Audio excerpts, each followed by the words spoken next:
तैयार हो कमालिया? एक साथ मिलके नारा लगेगा यहां कमालिया के इस ग्राउंड में और आवाज पहुंचेगी कहां? कहां? इस्लामाबाद। इमरान खान, इमरान खान, इमरान खान। इंतजार की घड़ियां अब खत्म।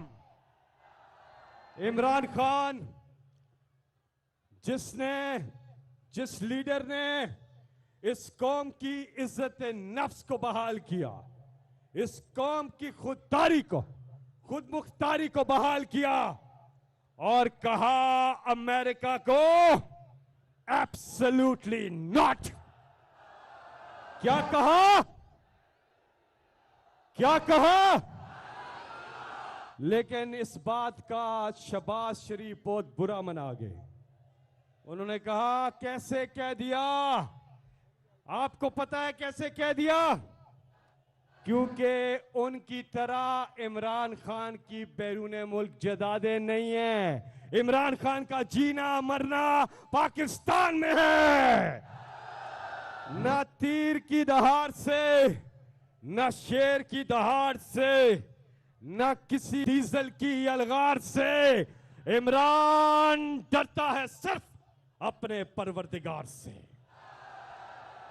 आप सबके पुरजोर इस्तकबाल में पाकिस्तानियों, कमालिया के लोगों, हाथ उठाकर ऐसे इस्तकबाल करें जिस तरह जिंदा कौमें अपने अजीम लीडर का इस्तकबाल करती हैं। पाकिस्तान की आन है आप, पाकिस्तान की शान है आप, पाकिस्तान की पूरी दुनिया में पहचान है आप, पाकिस्तान की जान है आप, ऑपोजिशन के लिए तूफान है आप, पाकिस्तान के कप्तान है आप, पाकिस्तान के खान है आप, इमरान खान है आप।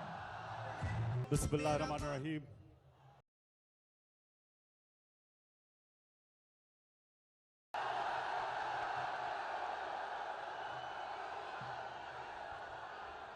इय्याका नअबुदु व इय्याका नस्तईन। सबसे पहले कमालिया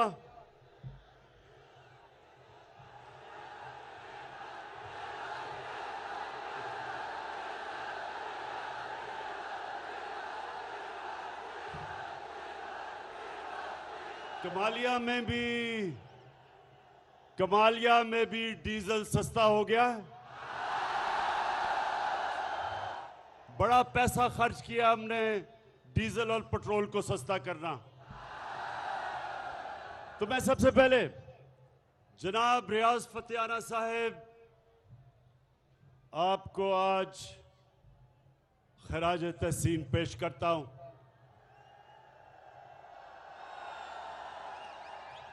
माशाअल्लाह, मैं नहीं समझता था कि कमालिया में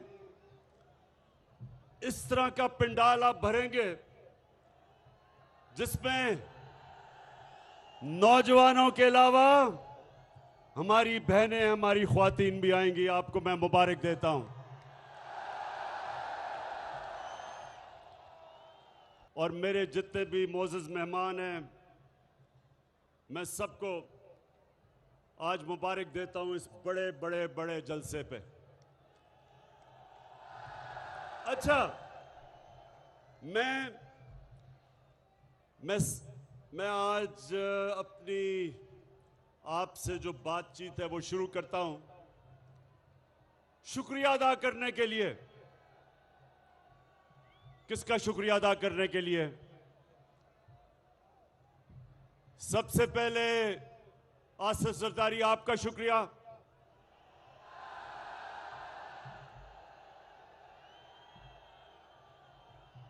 उसके बाद जिसकी कीमत नीचे आ गई है डीजल, उसका शुक्रिया।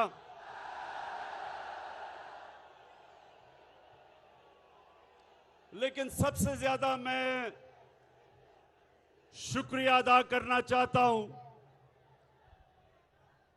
जो पाकिस्तान का जूते पॉलिश करने वाला एक्सपर्ट जूता देखता है तो पॉलिश शुरू कर देता है, वो है मकसूद चपड़ासी वाला शहबाज शरीफ। मैं इन तीन का आज इसलिए शुक्रिया अदा करता हूं कि इन्होंने इनकी शक्लें देख के लोगों को इतना खौफ आया कि ये फिर से वापस ना आ जाएं कि अल्लाह ने सारों के दिल मेरी तरफ मोड़ दिए। मैं आपका बहुत बहुत शुक्रिया अदा करता हूं।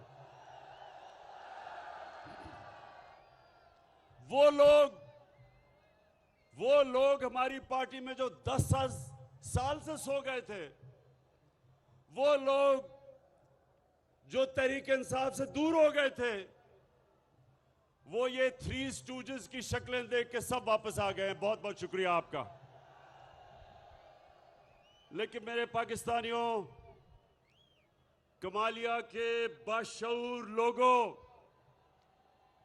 मेरा आज का यहां आने का सबसे बड़ा एक मकसद है,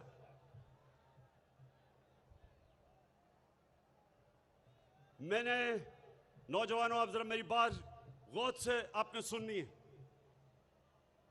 कि मेरी जितनी उम्र है सारी दुनिया फिरा हूं मैं। कोई दुनिया का शायद ही मुल्क है जो मैं नहीं देखा। बरतानिया का जो सारा निजाम, उनकी जमहूरियत, उनका सारा एडमिनिस्ट्रेटिव सिस्टम, उस कौम का किरदार मैंने बड़े गौर से अंदर से देखा है। शायद ही पाकिस्तान में, बल्कि कोई पाकिस्तान में सियासतदान है ही नहीं ऐसा जो इतना, जिसका गौर से और अंदरूनी मुताला बरतानिया के सिस्टम का जो मेरा है। तो मैं जो आपको नौजवानों, क्योंकि नौजवान आप इस मुल्क का मुस्तकबिल है, तो जो मैं आपको पैगाम देना चाहता हूं वो ये कि जब तक एक कौम अच्छे की और बुरे की तमीज नहीं करती, वो कौम मर जाती है। मौलाना रूमी से किसी ने पूछा कि मौलाना साहब एक कौम कैसे मरती है, तो मौलाना रूमी ने कहा कि 2 दरख्तों की मिसाल दी। एक बहुत खूबसूरत दरख्त, खुशबूदार, और एक बड़ा बदसूरत दरख्त। कहता इन दोनों दरख्तों के अंदर जब एक कौम फर्क करना खत्म हो जाता है, यानी कि अच्छे और बुरे की कौम तमीज खत्म करती है, मर जाती है। जो वो माशरा मैंने अंदर से देखा है, नौजवानों, जो माशरा मैंने देखा है, अल्लाह का हुक्म है कुरान में, बार बार अल्लाह ने हुक्म दिया कुरान में, अमर बिल मारूफ। उसका हुक्म यह है कौम को, हुकूमत को नहीं। हुकूमत को उसने कहा कि कानून की बालादस्ती कायम करो, इंसाफ दो, फलाई रियासत बनाओ, इंसानियत का निजाम लेके आओ, जो आपका कमजोर तबका उसकी मदद करो। लेकिन अवाम को अल्लाह ने हुक्म दिया है कि तुम अच्छाई के साथ खड़े हो और बुराई के खिलाफ जहाद लड़ो। अल्लाह ने इंसानों को ये सुने नौजवानों, जब आप अच्छाई देखते हैं, बुराई देखते हैं माशरे में,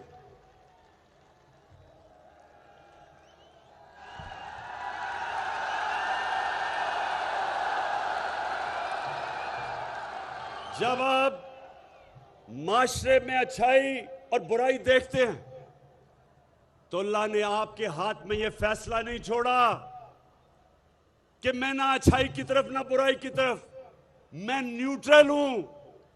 न्यूट्रल का उसने फैसला इंसान को नहीं दिया। या आप इधर हैं या उधर हैं। जब आप ये देखते हैं कि इस मुल्क के वो सबसे बड़े चोर जो 30 साल से इस मुल्क को लूट रहे हैं, जिनके ऊपर नैब में केसेस हैं, जिनमें से एक का नाम ले तो लोग डीजल डीजल क्यों शोर मचाते हैं।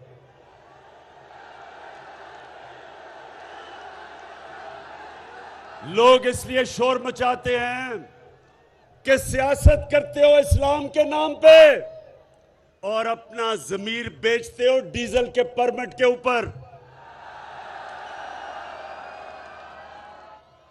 दूसरी तरफ इस मुल्क की बड़ी बीमारी जरदारी, अरबों रुपए के इसके ऊपर नैब में केसेस हैं। और कौन से केसेस हैं? फेक अकाउंट्स के, जाली अकाउंट्स, इन्होंने चोरी का पैसा जाली अकाउंट्स में डाल के बाहर भेजा। अरबों रुपए के केसेस पड़े हुए हैं नैब में। और तीसरा, चेरी ब्लॉसम्स। आपको पता है चेरी ब्लॉसम ज्यादा जूता ज्यादा चमकता है उससे। तो चेरी ब्लॉसम शरीफ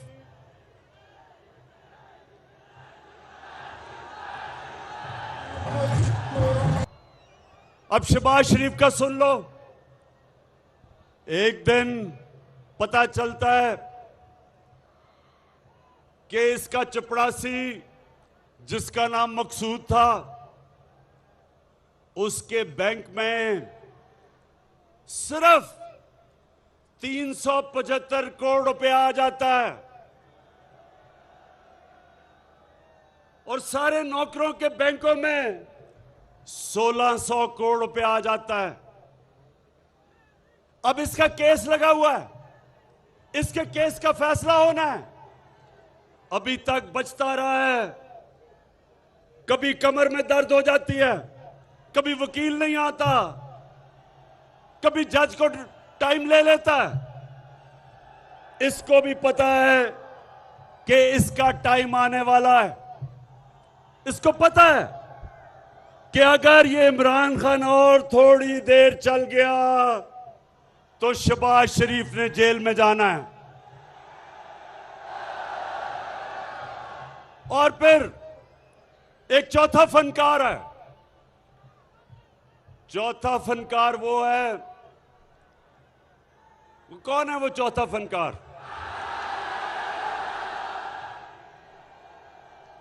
लंदन में बैठा हुआ है।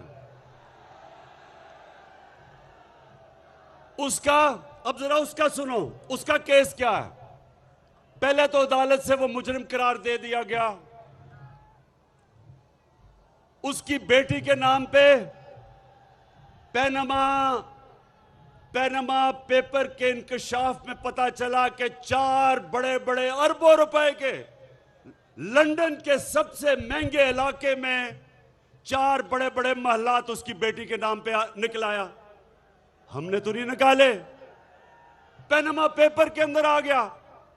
अब उसका भी केस चल रहा है। तो ये सारे नैबज़दा इकट्ठे हुए, इन सारों ने मिलकर कहा कि देखो, पहले तो हमने सोचा था कि इमरान खान अभी गया, जब हमारा मुल्क आए तो दिवालिया निकला हुआ था। सारों ने कहा कि तुम मुल्क को निकाल ही नहीं सकता। वो मुल्क निकल गया। फिर कोरोना आ गया। जब कोरोना आया,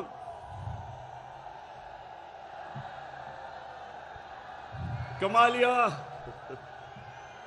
माशाल्लाह बड़ा शऊर है आप में, नौजवानों बड़ा शऊर है। शहबाज शरीफ उस वक्त लंदन में बैठा हुआ था।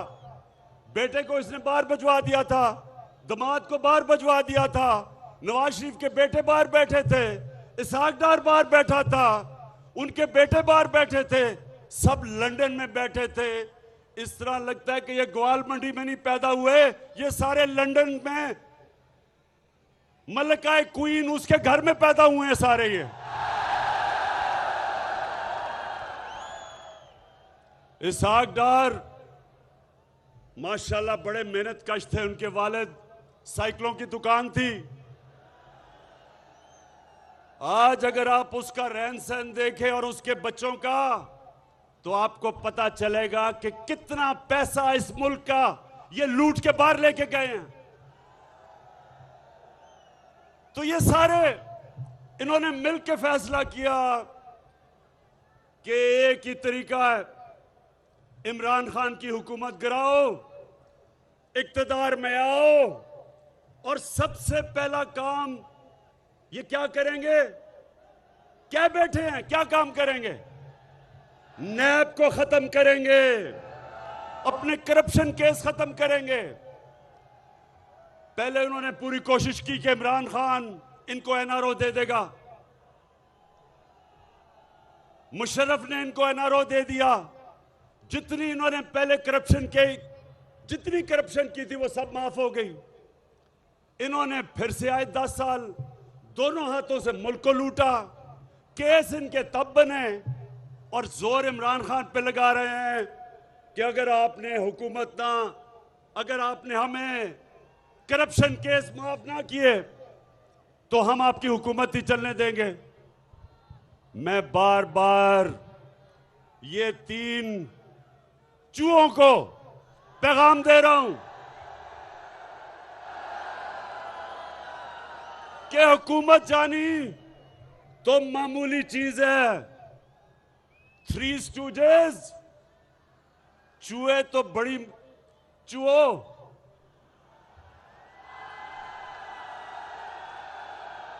हुकूमत जानी तो मामूली चीज है। मेरी जान भी चली जाए तुम्हें मैं कभी नहीं छोड़ूंगा।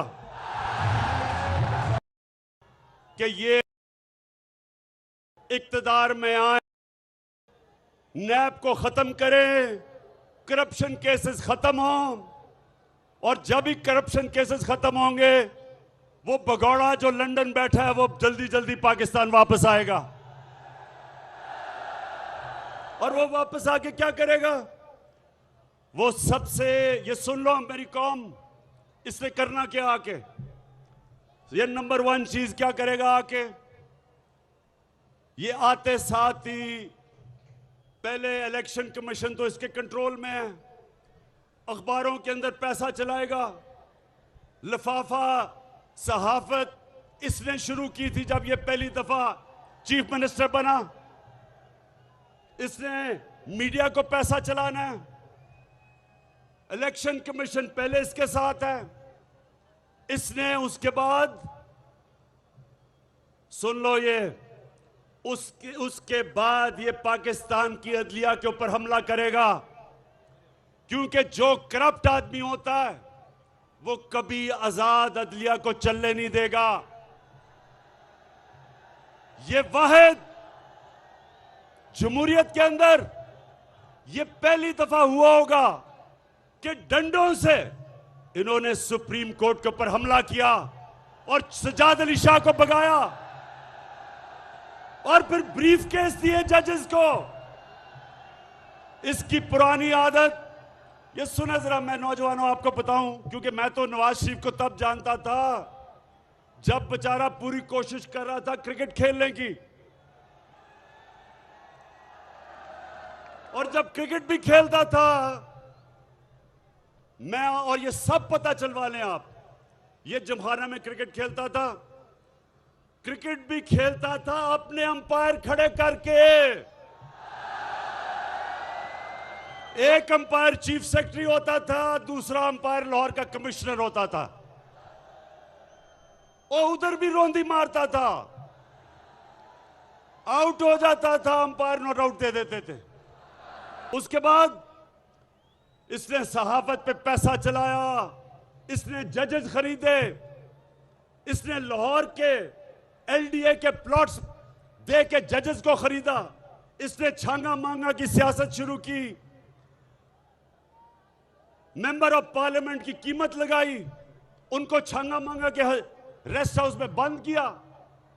इसलिए बंद किया कि दूसरी तरफ दूसरी तरफ भी बोली लग रही थी। यानी भेड़ बकरियों की तरह पहली दफा पाकिस्तान के सियासतदानों ने अपने आप को बेचना शुरू किया। ये नवाज शरीफ ने शुरू किया। तो ये अब आएगा, ये अदलिया के ऊपर हमला करेगा।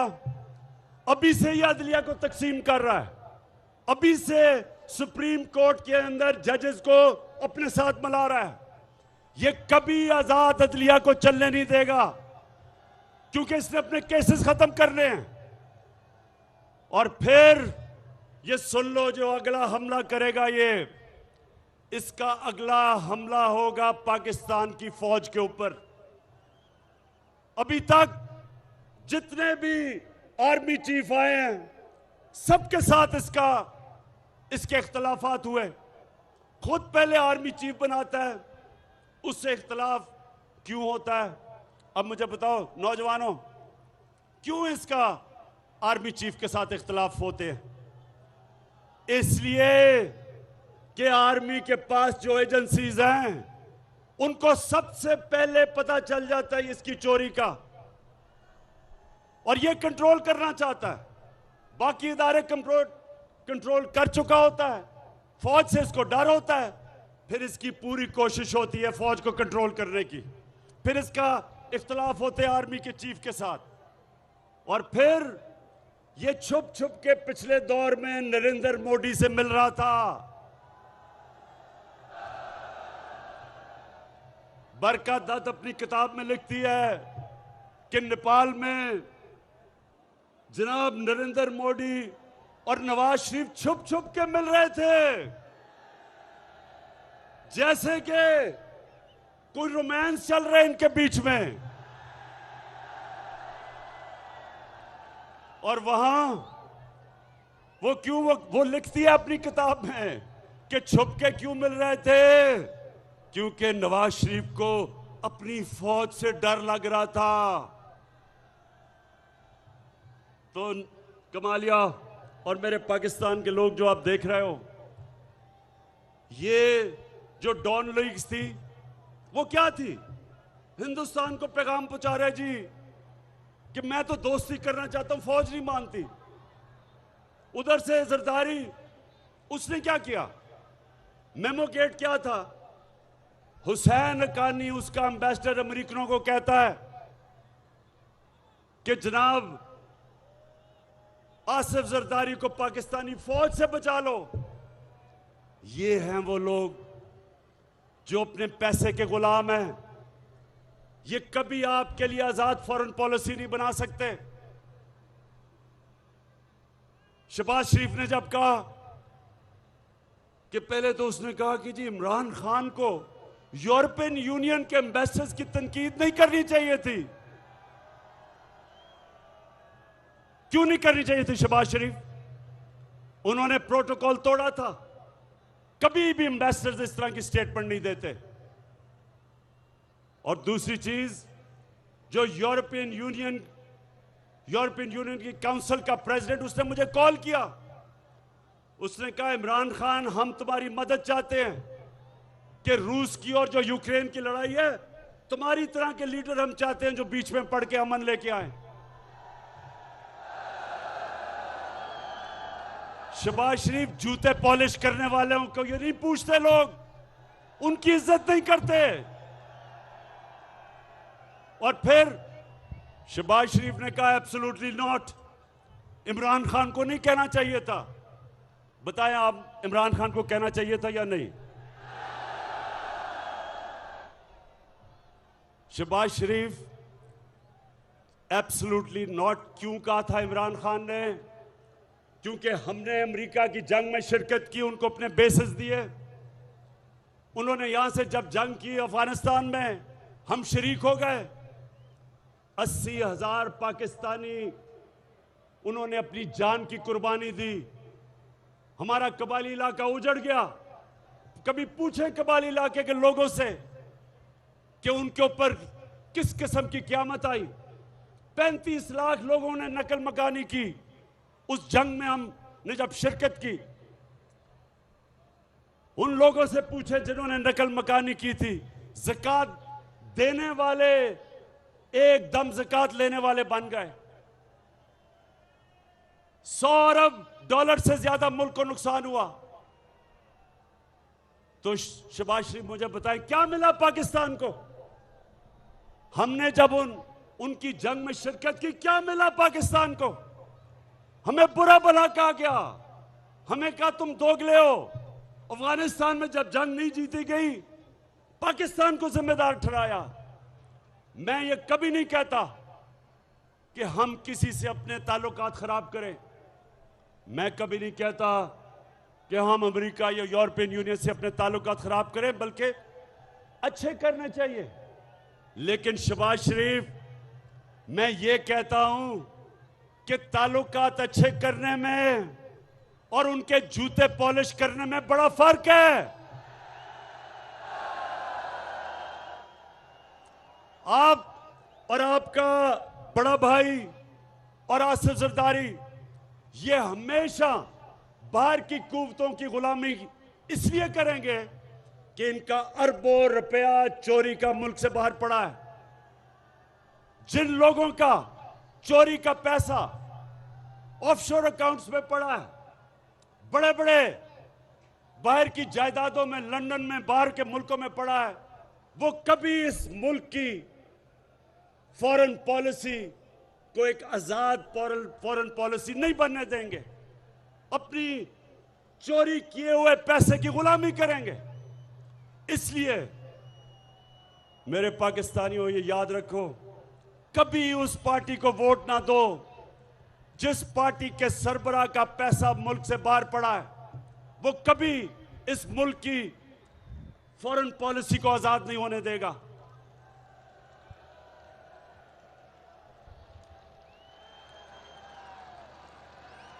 और दूसरी चीज, नौजवानों, अब दूसरी चीज, ये चोरों का डोला क्यों इकट्ठा हो गया?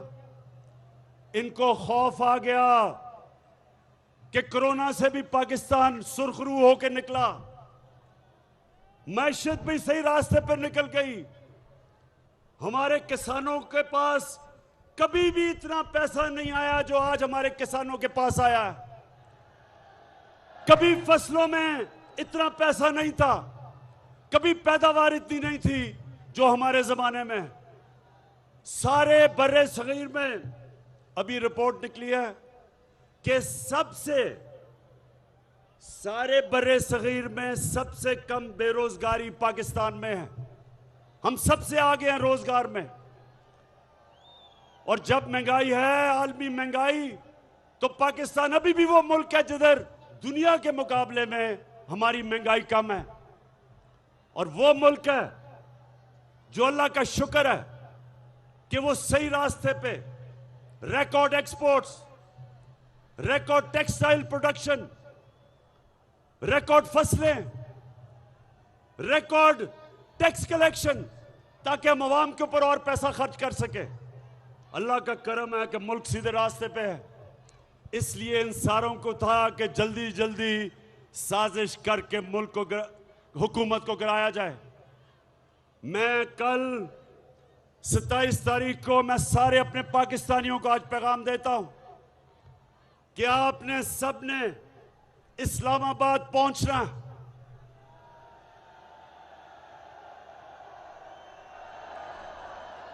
आप सबने इस्लामाबाद इसलिए पहुंचना है, अल्लाह का हुक्म है, अमर बिल मारूफ, कि जब आप देख रहे हैं कि हुकूमत को कैसे गिरा रहे हैं, 20 से 25 करोड़ रुपया हमारे एमएनएस को देके उनका जमीर खरीद रहे हैं खुलेआम।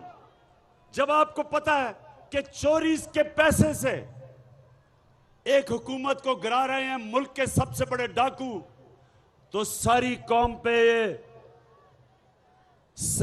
कौम पे अल्लाह फर्ज कर देता है कि आप बुराई के खिलाफ खड़े हों, बदी के खिलाफ जहाद लड़े और अच्छाई के साथ खड़े हों, और उन लोगों के साथ खड़े हों जो आप समझते हैं कि इस मुल्क के अंदर इस चोरी और डकैती और डाकुओं और मुजरमों के खिलाफ जो जंग लड़ रहे हैं, सारी कौम पे फर्ज है कि वो हमारे साथ खड़े और इस्लामाबाद सब निकलें और 27 तारीख को मैं अपनी सारी कौम को देखना चाहता हूं वहां।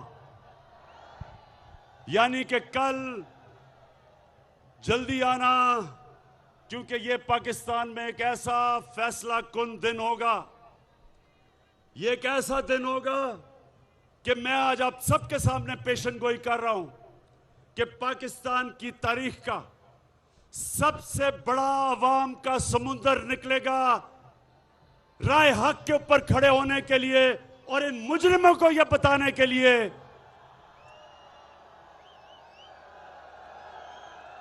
इन मुजरिमों को यह पैगाम देने के लिए कि तुम्हारी तरह के चोरों के इस मुल्क की लूटमार करने के दिन खत्म हो गए हैं। तो कमालिया, मैं आज आपको खराज तहसीन पेश करता हूं जो आपका जज्बा और जुनून है। और आप सब ने कोशिश करनी है, आप सब ने कोशिश करनी है, तारीख बनेगी इस्लामाबाद में इंशाअल्लाह।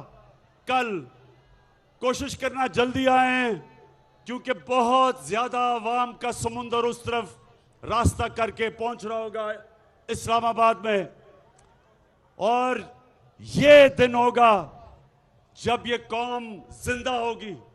अल्लाह ने जो अमर बिल मारूफ हमें कहा हुआ है उसके ऊपर अमल करना हमारी बेहतरी के लिए। जब कौम इस पे खड़ी होती है, कौम जिंदा हो जाती है। और जब कौम इन चोरों के खिलाफ अपनी आवाज बुलंद करती है तो उस कौम में चोरी और बदी खत्म होती है, वो कौम ऊपर आती है। और वही कौम जब मदीना की रियासत में नबी सल्लल्लाहु अलैहि वसल्लम ने उन अरबों को जिनकी हैसियत कोई नहीं थी, उनको जब अमर बिल मारूफ के ऊपर खड़ा किया तो उन्होंने सदियों तक दुनिया की इमामत की। तो कमालिया और जो भी पाकिस्तान में आज देख रहे हैं, मैं आज कल आपको परेड ग्राउंड इस्लामाबाद में देखना चाहता हूं अमर बिल मारूफ के ऊपर खड़े होने के लिए। पाकिस्तान पाइंदाबाद।